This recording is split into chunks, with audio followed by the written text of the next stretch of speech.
नमस्कार साथियों।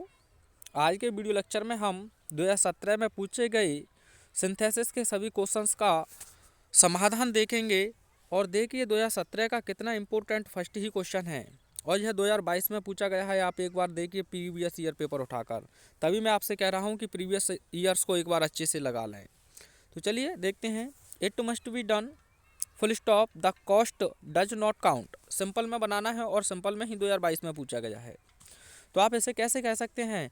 इसे किसी भी कीमत पर किया जाना चाहिए। तो आप लिखेंगे इट मस्ट बी डन, उसके बाद यहाँ से इसे सब हटा देंगे, आप लिख देंगे at any caste.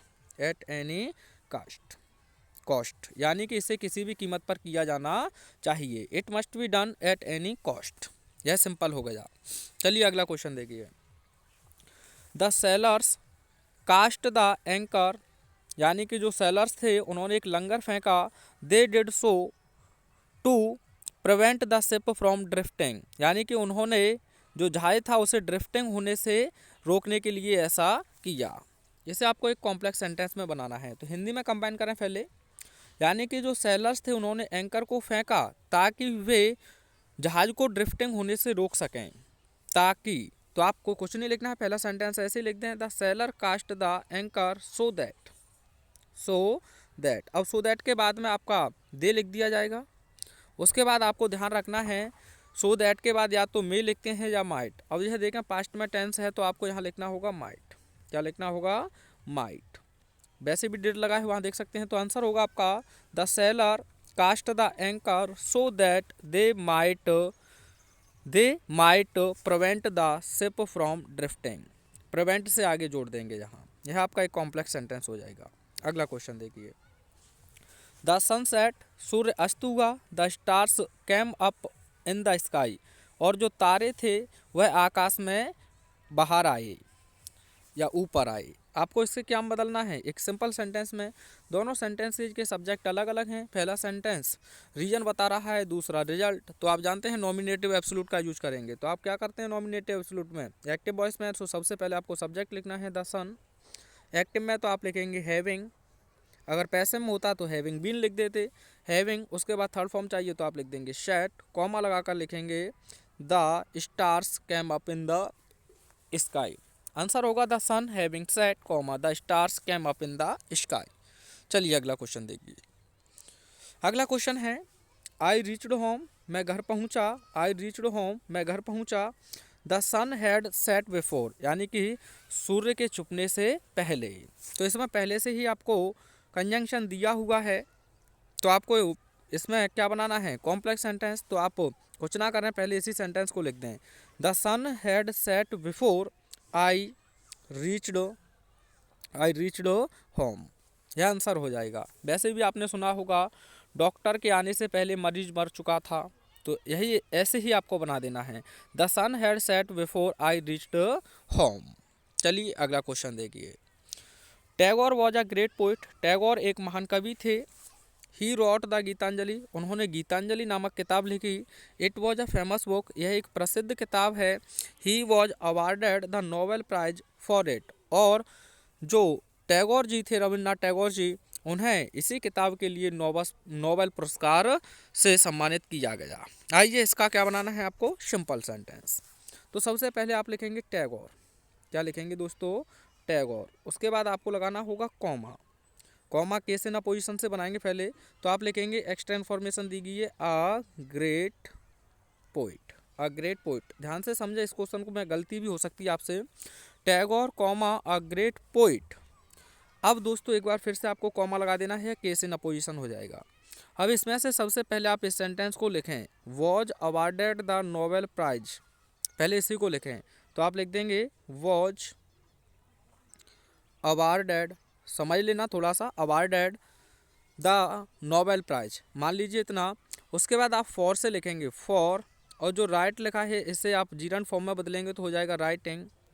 Writing writing क्या लिखी थी? A famous book Gitanjali. A famous book Gitanjali. Answer मिलाइए एक बार, Tagore comma a great poet comma was awarded the Nobel prize, was awarded the Nobel prize for writing for writing a famous book Gitanjali. यह आपका answer हो जाएगा। चलिए आगे, अगला क्वेश्चन है wise man love truth full stop fools shun it, यानी बुद्धिमान लोग सत्य से प्रेम करते हैं और मूर्ख लोग इससे घृणा करते हैं। कंपाउंड बनाना है तो हिंदी में कंबाइन कर लीजिए। बुद्धिमान लोग सत्य से प्रेम करते हैं जबकि मूर्ख लोग इससे घृणा करते हैं। तो फुल स्टॉप की जगह पर आप लिख देंगे वाइल। क्या लिख देंगे? वाइल। और फूल्स में एफ स्मॉल हो जाएगा। तो आंसर हो जाएगा आपका wise man love truth while fools shun it, यानी कि बुद्धिमान लोग सत्य से प्रेम करते हैं जबकि मूर्ख लोग इससे घृणा करते हैं। अगला क्वेश्चन देखिए, he was too tired to stand. तो फ्रेंड्स, जब भी आपको एडवर्ब टू और इन्फिनेटिव टू देखने को मिले तो आपको ध्यान देना है, जो एडवर्ब टू है इसकी जगह पर सो लिख देना है और उसके बाद एक सबऑर्डिनेट क्लॉज आपको बना देना है। यह करने से आपका कॉम्प्लेक्स भी होगा, यही करने से आपका नेगेटिव भी होगा, यही करने से आपका रिमूव टू भी होगा। तो आइए आंसर बनाते हैं इसका।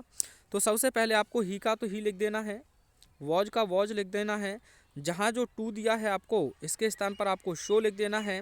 उसके बाद जो टायर्ड लिखा है उसे टायर्ड को लिख देंगे। उसके बाद आप कंजंक्शन लगाएंगे कि दैट, आपने दैट लिखा और यही प्रोनाउन आपका लौट कर यहीं आ जाएगा। तो आप लिख देंगे ही। क्या लिख देंगे दोस्तों? ही। उसके बाद आपको ध्यान देना है, टेंस पास्ट में है तो आप लिख देंगे कुड, अगर यह प्रेजेंट में होता तो आप लिख देते कैन। उसके बाद आपको लगा देना है नॉट। क्या लगा देना है? नॉट। अब आपके पास वर्ब बची है स्टैंड। क्या बची है दोस्तों? स्टैंड। अगर ऐसा आप कर देंगे तो यह आपका एक कंपाउंड भी होगा, कॉम्प्लेक्स भी होगा और यह एक नेगेटिव सेंटेंस भी होगा। कंपाउंड नहीं दोस्तों, रिमूव टू होगा। गलती से बोल गया क्योंकि कॉलिंग आ गई थी। चलिए, अब मैंने सिम को बंद कर लिया है। तो आपको कोई भी क्वेश्चन देखने को मिले इसी प्रकार से कर देंगे। अगला क्वेश्चन देखिए, he have no money that I can spare. I have no money, मेरे पास कोई भी धन नहीं था, दैट आई कैन स्पेयर, जिससे मैं क्या कर सकूं? खर्च कर सकूं। इसे आपको एक सिंपल में बनाना है। तो आप हिंदी में कैसे कहेंगे? मेरे पास खर्च करने के लिए कोई भी धन नहीं था, तो आप दैट और आई कैन को हटा देंगे, बस केवल आप टू से जोड़ देंगे। I have no money to spare, यह आपका इन्फिनेटिव हो जाएगा। चलिए अगला क्वेश्चन देखिए, यह क्वेश्चन अच्छा है और इसमें कॉन्सेप्ट भी लगेगा आपका। I did not go to Lucknow, मैं लखनऊ नहीं गया। My brother did not go to Lucknow, और मेरा भाई भी लखनऊ नहीं गया। कंपाउंड सेंटेंस बनाना है। अगर दोनों सेंटेंस आपके नेगेटिव हैं दोस्तों, दोनों सेंटेंस आपके नेगेटिव हैं, तो आपको पेयर बनाकर चलना है। Neither dot dot nor, neither dot dot nor.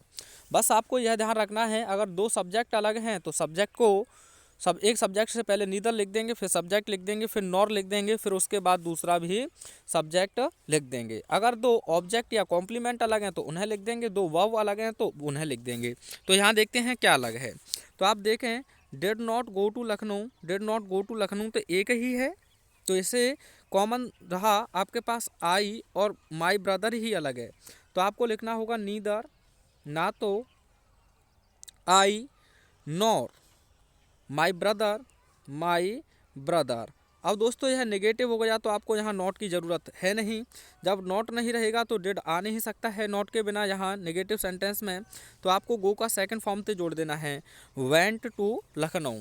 Neither I nor my brother went to Lucknow. ऐसे क्वेश्चन आएंगे, अभी आपको आगे एक्सरसाइज सॉल्व करेंगे। तो अगला क्वेश्चन देखिए, honesty is the best policy, honesty is the best policy that is known to all. इसे कॉम्प्लेक्स में बनाना है। तो मैंने आपको बताया है, अगर दूसरे सेंटेंस में आपको दैट देखने को मिले, दिस देखने को मिले, इट देखने को मिले, तो कॉम्प्लेक्स बनाने के लिए शुरुआती सेंटेंस से पहले आप दैट लगा देंगे और दिस दैट इट इन सब हटा देंगे, कॉमा लगाकर ये जिसे आप जोड़ देंगे। तो देखिए इसमें क्या पहचान देखने को मिला। दैट से स्टार्टिंग हुई है दूसरे सेंटेंस की, तो आपको कुछ नहीं करना है, आपको लिखना है दैट, एच स्मॉल हो जाएगा, honesty is the best policy, और यहाँ कॉमा लगा देंगे दैट को हटाकर, इज नॉन टू ऑल। अगर ऐसे क्वेश्चन आपको देखने को मिलें और मिलेंगे तो आपको यही ध्यान रखना है।